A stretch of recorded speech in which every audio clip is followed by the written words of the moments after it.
ഈ UAE-ലെ ഷാർജയിൽ ആത്മഹത്യ ചെയ്ത കൊല്ലം സ്വദേശി അതുല്യയുടെ ഭർത്താവ് സതീഷിന്റെ ഇടക്കാല ജാമ്യം റദ്ദാക്കി. പ്രതിക്കെതിരെ ആത്മഹത്യാ പ്രേരണ കുറ്റം നിലനിൽക്കുമെന്ന് കോടതി വ്യക്തമാക്കി.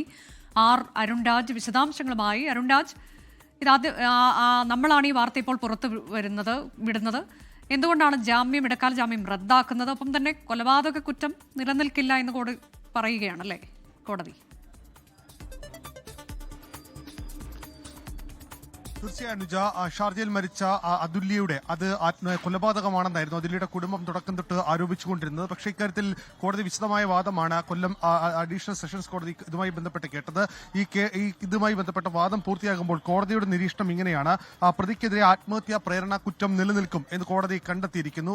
ഈ മരണത്തിന്, ഈ അതുല്യയുടെ മരണത്തിലേക്ക് ഈ സതീഷിന്റെ ചില പ്രവർത്തികൾ കാരണമായിട്ടുണ്ട് എന്നുള്ളതാണ് കോടതി പറയുന്നത്. പക്ഷേ സതീഷിനെതിരെ കൊലപാതക കുറ്റം നിലനിൽക്കില്ല എന്നുകൂടി കോടതി നിരീക്ഷിക്കുന്നു. BNS 108 പ്രകാരമാണ് അതുല്യ കേസുമായി ബന്ധപ്പെട്ട് സതീഷിനെതിരെ ആത്മഹത്യാ പ്രേരണ കുറ്റം നിലനിൽക്കുക എന്നുകൂടി കോടതി പറയുന്നുണ്ട്. കോടതിയുടെ നിർദ്ദേശപ്രകാരം അല്പസമയം മുമ്പ് സതീഷ് ഇപ്പോൾ അന്വേഷണ ഉദ്യോഗസ്ഥരായ ക്രൈംബ്രാഞ്ച് ഉദ്യോഗസ്ഥർക്ക് മുമ്പിൽ ഹാജരാകുകയും ചെയ്തിട്ടുണ്ട്. സ്വാഭാവികമായും അടുത്ത നടപടി എന്ന് പറയുമ്പോൾ സതീഷിനെതിരെയുള്ള നിലവിലെ വകുപ്പുകൾ പ്രകാരം സതീഷിനെ അറസ്റ്റ് രേഖപ്പെടുത്തുക എന്നുള്ളതാണ്. ഇതുമായി ബന്ധപ്പെട്ട വിശദമായ മൊഴി സതീഷിൽ നിന്ന് രേഖപ്പെടുത്തും. ഈ അതുല്യ ആത്മഹത്യ ചെയ്യാൻ കാരണം സതീഷിന്റെ പ്രവർത്തികളും സതീഷ് നടത്തിയ ഇടപാടുകളും ചില ഇടപെടലുകളുമാണ്. അത് കോടതി കൃത്യമായി തന്നെ നിരീക്ഷിക്കുന്നു. ഇതുമായി ബന്ധപ്പെട്ട തെളിവുകൾ നൽകാൻ പ്രോസിക്യൂഷന് കഴിഞ്ഞിട്ടുണ്ട് എന്നുള്ളതാണ് കോടതി നിരീക്ഷിച്ചിട്ടുള്ളത്. പക്ഷേ സതീഷ് ഒരു കൊലപാതകം നടത്തി എന്ന് ഇഘട്ടത്തിൽ വിശ്വസിക്കാൻ കഴിയില്ല. അത്തരം വിശ്വാസങ്ങളിലേക്ക് നയിക്കുന്ന, അല്ലെങ്കിൽ അത്തരം സാഹചര്യങ്ങളിലേക്ക് നയിക്കുന്ന തെളിവുകളൊന്നും തന്നെ പ്രോസിക്യൂഷൻ ഹാജരാക്കാൻ കഴിഞ്ഞിട്ടില്ല എന്ന് കോടതി വിലയിരുത്തുന്നുണ്ട്. എന്തായാലും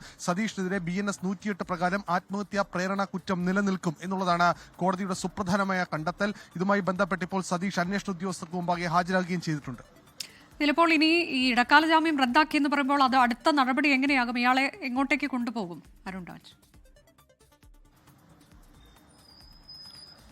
സ്വാഭാവികമായും ഇടക്കാല ജാമ്യം റദ്ദാകുമ്പോൾ കോടതിക്ക് മുമ്പാകെ ഈ വിഷയം ഇനി ഇപ്പോൾ ഇല്ല. കോടതിയുടെ മുമ്പിലുണ്ടായിരുന്ന ഹർജി, ആ ഫയൽ പൂർണ്ണമായി ഇപ്പോൾ ക്ലോസ് ചെയ്തിരിക്കുകയാണ്. കോടതി ഇപ്പോൾ നിർദ്ദേശിച്ചിരിക്കുന്നത് ഈ കേസുമായി ബന്ധപ്പെട്ട് ക്രൈംബ്രാഞ്ചാണ് അന്വേഷണം നടത്തുന്നത്. അന്വേഷണ ഉദ്യോഗസ്ഥന് മുമ്പാകെ ഈ കേസിൽ സതീഷ് ഹാജരാകണം എന്നുള്ളതാണ്. അതുകൊണ്ടാണ് അല്പസമയം മുമ്പ് സതീഷ് ഇപ്പോൾ നേരിട്ട് ഈ ക്രൈംബ്രാഞ്ച് ഓഫീസിലേക്ക് എത്തിയിട്ടുണ്ട്. അന്വേഷണ ഉദ്യോഗസ്ഥർക്ക് മുമ്പാകെ എത്തി ഇതുമായി ബന്ധപ്പെട്ട നിയമ നടപടിയിലേക്ക് ഇപ്പോൾ കടക്കും. സതീഷിന്റെ അറസ്റ്റ് ഔദ്യോഗികമായി ഇപ്പോൾ രേഖപ്പെടുത്തും. ഇതിനുശേഷമായിരിക്കും തുടർ നടപടികൾ ഇനി അന്വേഷണ ഉദ്യോഗസ്ഥർ സ്വീകരിക്കുക. മൊഴിയടക്കം രേഖപ്പെടുത്തിയ ശേഷമായിരിക്കും തുടർ നടപടി ഉണ്ടാവുക. നമ്മൾ ഈ ദൃശ്യങ്ങൾ കാണുന്ന പോലെ ക്രൈംബ്രാഞ്ചിലെ ഉന്നത ഉദ്യോഗസ്ഥരെല്ലാം തന്നെ സ്ഥലത്ത് എത്തിയിട്ടുണ്ട്. കാരണം ഈ കേസ് ഇന്ന് കോടതി പരിഗണിക്കുമ്പോൾ നേരത്തെ തന്നെ പ്രോസിക്യൂഷൻ ഈ കേസിൽ ശക്തമായ വാദം മുന്നോട്ട് വെച്ചിരുന്നു.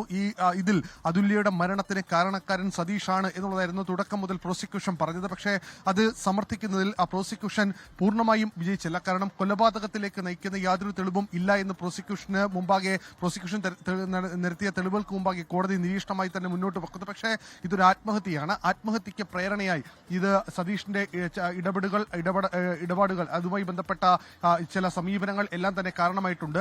അതുല്യയെ ഉപദ്രവിച്ചു എന്നടക്കമുള്ള കാര്യങ്ങളിൽ കൃത്യമായ രീതിയിൽ അതിന്റെ ശാസ്ത്രീയ പരിശോധന, അത് എത്ര വർഷം പഴക്കമുണ്ട്, എത്ര ദിവസത്തെ പഴക്കമുണ്ട് ആ മുറിവുകൾക്ക്, എന്നീ കാര്യങ്ങളും പ്രോസിക്യൂഷന് കോടതിക്ക് മുമ്പാകെ പൂർണ്ണമായും സമർത്ഥിക്കാൻ കഴിഞ്ഞിട്ടില്ല. പക്ഷേ അതുല്യയുടെ മരണം, ആ മരണത്തിന് കാരണക്കാരനായ ഒരാളാണ് സതീഷ് എന്നാണ് കോടതി ഇപ്പോൾ കണ്ടിരിക്കുന്നത്. അതുകൊണ്ട് തന്നെയാണ് അന്വേഷണ ഉദ്യോഗസ്ഥർക്ക് മുമ്പായി ഹാജരായി ഇതുമായി സഹകരിക്കണം എന്ന് കോടതി ഇപ്പോൾ നിർദ്ദേശം നൽകിയിട്ടുള്ളത്.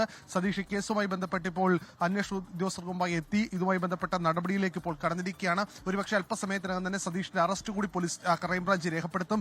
ഇതിനുശേഷമായിരിക്കും വിശദമായ മൊഴി രേഖപ്പെടുത്തുക. ഈ കേസിൽ ക്രൈംബ്രാഞ്ചിന് മുമ്പിൽ ഇനിയുള്ള വെല്ലുവിളി ഇതുമായി ബന്ധപ്പെട്ട ശാസ്ത്രീയമായ തെളിവുകൾ ശേഖരിക്കുക. നേരത്തെ പുറത്തു വന്ന ഈ ചിത്രങ്ങൾ, അതിന്റെ കാലപ്പഴക്കം അടക്കമുള്ള കാര്യങ്ങൾ ഒരു വ്യക്തത വരുത്തുക എന്നുള്ളതാണ്. അതിന് ഒരുപക്ഷെ സതീഷിന്റെ ഫോണുകൾ, അതുല്യയുടെ ഫോണുകൾ അടക്കം കണ്ടെത്തിക്കൊണ്ടായിരിക്കും ഇതുമായി ബന്ധപ്പെട്ട കാര്യങ്ങളിലേക്ക് ഇനി അന്വേഷണ സംഘം കടക്കുക.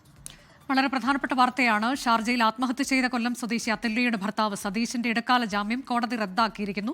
ആത്മഹത്യാ പ്രേരണ കുറ്റം നിലനിൽക്കും എന്നുള്ളതാണ് BNS 108 പ്രകാരം. എന്നാൽ കൊലപാതക കുറ്റം നിലനിൽക്കില്ല എന്നതാണ് കോടതിയുടെ നിരീക്ഷണം. ഇടക്കാല ജാമ്യം റദ്ദാക്കിയിരിക്കുന്നു. ഇപ്പോൾ അന്വേഷണ ഉദ്യോഗസ്ഥരുടെ മുന്നിൽ സതീശൻ ഹാജരായി. ഇനി അറസ്റ്റ് നടപടികളിലേക്ക് കടക്കും. അതിനുശേഷം വിശദമായ ചോദ്യം ചെയ്യലുണ്ടാകും. പിന്നീട് തെളിവുകൾ സംഘടിപ്പിക്കുക. അങ്ങനെ വളരെ വെല്ലുവിളി നിറഞ്ഞ ഒരു പ്രക്രിയയിലേക്ക് അന്വേഷണ സംഘം കടക്കുകയാണ്.